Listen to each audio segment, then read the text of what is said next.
Hello busy people, good evening. ఇకపోతే సోది లేకుండా సుత్తి చెప్పకుండా ఈ సాయంత్రం వేళ వెయిట్ లాస్ లవర్స్ కోసం నేను తీసుకొచ్చేసాను గ్రీన్ టీ. ఆ బాబోయ్, మేం తాగం, మాకొద్దు, చాలా చేదు అని అనుకుంటున్నారా? అయితే టేస్టీగా ఎలా ప్రిపేర్ చేసేద్దామో చూసేద్దాం వచ్చేయండి. 2 ఇలాచీ దంచి తీసుకోండి, అలాగే ఒక దాల్చిన చెక్క, అలాగే కొన్ని పుదీనా ఆకులు కడిగేసి తీసేసుకోండి. ఇకపోతే ఒక హాఫ్ గ్లాస్ వాటర్ తీసుకోండి. మీరు టీకి ఎంత తాగలిగితే అంత వాటర్ మాత్రమే తీసుకోండి. అలాగే 1 స్పూన్ గ్రీన్ టీ పౌడర్ నేను లిప్టన్ కంపెనీ తీసుకుంటున్నాను. అలాగే 2 స్పూన్స్ సబ్జా గింజలు అయితే తీసుకోవాలి. తర్వాత ఒక కడాయిలోకి వాటర్ పోసుకుని దానిలోకి దంచిన 2 ఇలాచి, దాల్చిన చెక్క వేసేసుకొని స్టవ్ ఆన్ చేసి ఈ కడాయిని దాని మీద పెట్టేద్దాం.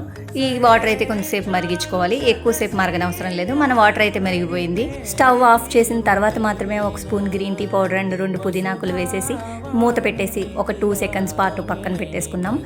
ఈలోగా ఒక గ్లాస్లోకి 1 spoon lemon juice, 1 spoon honey, అలాగే 2 పుదీనా ఆకులు వేసేసి ఒక 2 స్పూన్స్ సబ్జా గింజలు అయితే యాడ్ చేసేసుకోవాలి. ఈ గ్రీన్ టీలోకి హనీయే కాకుండా బెల్లం కూడా యాడ్ చేసుకోవచ్చు. షుగర్ పేషెంట్స్ అయితే ఓన్లీ హనీ మాత్రమే యాడ్ చేసుకోండి. గ్రీన్ టీలో కొంచెం బెల్లం ఎక్కువ వేసుకున్నా కూడా టేస్టీగానే ఉంటుంది. మన గ్రీన్ టీ అయితే రెడీ అయిపోయింది. దీన్ని గ్లాస్లోకి వడగొట్టేసుకుందాము. ఈ గ్రీన్ టీని వెయిట్ లాస్ అవ్వాలనుకునే వాళ్ళు, వెయిట్ మెయింటైన్ చేయాలనుకున్న వాళ్ళు టీలు కాఫీలు మానేసి ఎవ్రీడే 3 or 4 months పాటు ఈ గ్రీన్ టీని కనుక తీసుకుంటే ఖచ్చితంగా రిజల్ట్ అయితే ఉంటుంది. నేనైతే ఈ గ్రీన్ టీని 4:30 or 5 లోపే ఫినిష్ చేసేస్తాను.